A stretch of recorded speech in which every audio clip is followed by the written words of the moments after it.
There are moments in life that feel impossible to explain. A song plays at the exact second you think of someone. A stranger says the words you needed to hear. A chance encounter changes your direction completely. We call them coincidences, but Carl Jung called them synchronicities, meaningful patterns that connect the inner and outer world through something beyond reason. He believed the psyche is not trapped inside the skull. It extends like light into what he called the unconscious field, a vast invisible network linking thought, matter, and meaning.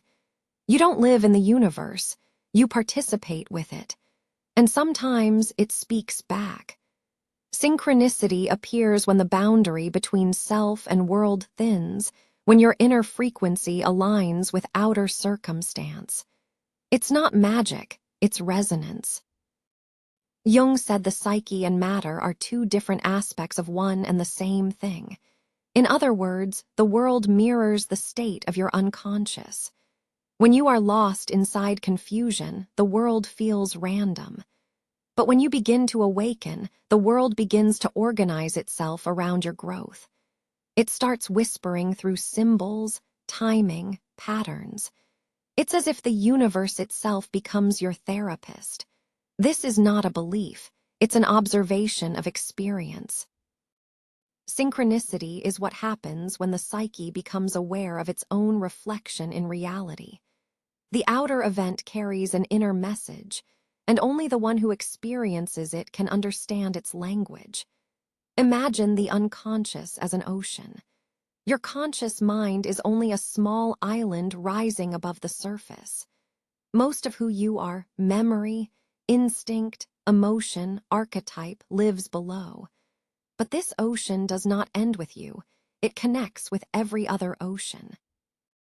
When you think, dream, or desire, waves ripple outward into that shared field. And sometimes those waves return, not as thoughts, but as events. You think of a person and they call. You dream of water and the next day it rains. These are not proofs of psychic power, they are mirrors of connectedness. The deeper you enter your own unconscious, the closer you come to the collective one, the shared reservoir of all human experience, what Jung called the collective unconscious. In this space, there is no distance, no separation, only patterns seeking realization. When your life aligns with a symbol that already lives in that field, the universe moves to complete the pattern, and we call that coincidence. But synchronicity cannot be forced. It appears when the ego softens, when you stop pushing, analyzing, demanding proof. It comes in the stillness after surrender, when the conscious mind finally listens instead of commands. Most people live so loudly that they drown out the whispers. Their lives are full of noise, constant distraction, constant explanation. But the field does not shout, it speaks in symbols, feelings, and timing. If you want to hear it, you must quiet down. Silence creates resonance. Attention acts as invitation. And when your inner life begins to mirror honesty, the outer world responds in kind. Every thought carries a frequency. When it is repeated with emotion, it imprints the field around you. That field, what mystics once called the aura, is not superstition. It's the energetic echo of your psychology. It influences and attracts what you are unconsciously aligned with. This is why Jung insisted on shadow work. If you do not confront the darkness within you, it will appear outside you as conflict, rejection, or loss. But when you integrate the shadow, when you make peace with what you once denied, the outer world begins to calm. Synchronicity increases, not as reward, but as reflection. You become coherent, whole, tuned. Synchronicity is life's way of saying you are on the path. It's the echo of alignment, a glimpse into the hidden architecture of meaning. When these moments occur, pause. Do not rush to explain or dismiss them. Feel the weight of connection, the reminder that consciousness is not isolated. You are not a separate fragment floating through chaos. You are part of an intelligent pattern, a living dialogue between the inner and the infinite. Jung once said, "Who looks outside dreams, who looks inside awakes." But when the inner world awakens fully, the outer world begins to dream with you. That is synchronicity, the invisible field speaking the only language it knows, the language of symbols, rhythm, and timing. And if you learn to listen, you'll realize the universe has been speaking to you all along. Stay silent enough, and you'll hear it again. Every human carries two worlds inside them, one they show and one they hide. The face we show to others smiles, explains, and tries to belong. The other face waits in silence, holding every emotion we refuse to feel, every truth we were afraid to speak. Carl Jung called this hidden world the shadow. It is not evil, it is simply unlived life. Every time you repress anger, fear, envy, or desire, it doesn't disappear, it moves underground. It becomes part of the unconscious, shaping behavior from the dark.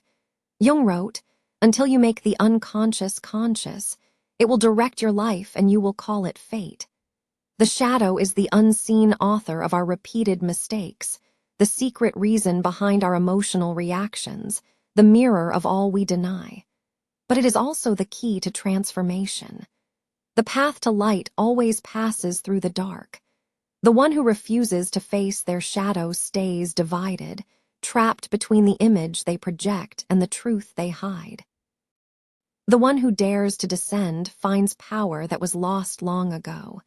Because what we reject in ourselves becomes our enemy, and what we accept becomes our strength. The shadow is not to be destroyed, but understood. It holds energy, creativity, instinct, and authenticity. When you integrate it, you become whole. When you avoid it, it controls you. We live in a culture that rewards light and punishes depth. We celebrate happiness but hide grief. We promote confidence but deny insecurity.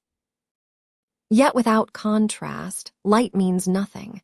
Wholeness is not perfection, it is inclusion.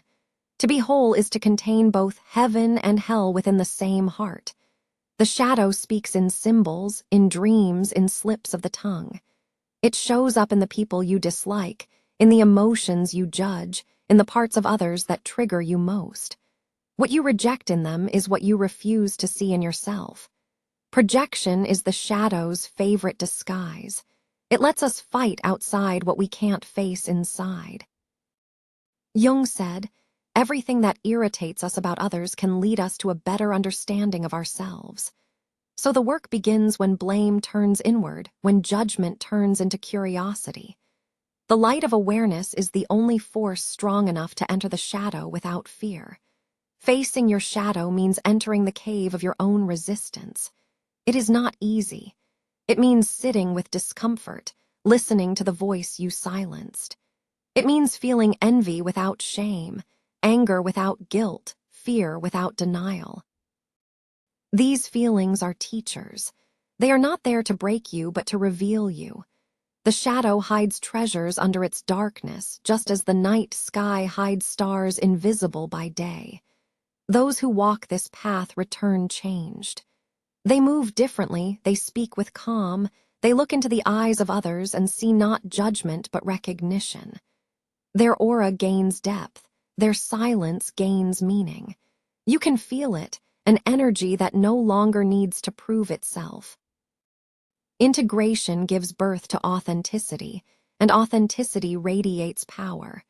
People sense it because it cannot be faked. It is not performance but presence. The integrated person no longer divides the world into good and bad, pure and impure. They see everything as part of a larger harmony, an eternal dance of opposites. They understand that even darkness serves the light. To reject one half of existence is to live half a life, but to embrace both is to awaken. Jung called this process individuation, the lifelong task of becoming who you truly are, beyond masks, beyond imitation. It is not a destination, but a movement toward center, where the opposites meet. When you reach that center, you discover something timeless, the self, the deep core that was never wounded, never divided. From there, life stops being a battle and becomes a dialogue. The outer world no longer mirrors chaos but coherence.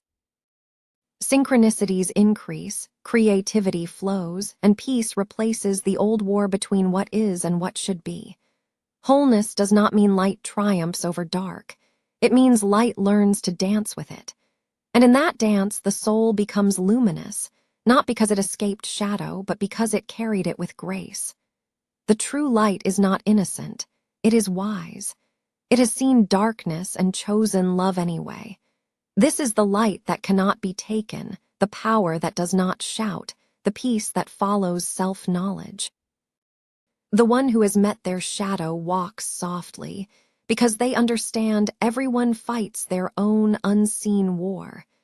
They no longer seek to dominate or escape, only to understand. In that understanding, they find freedom, and from that freedom, light.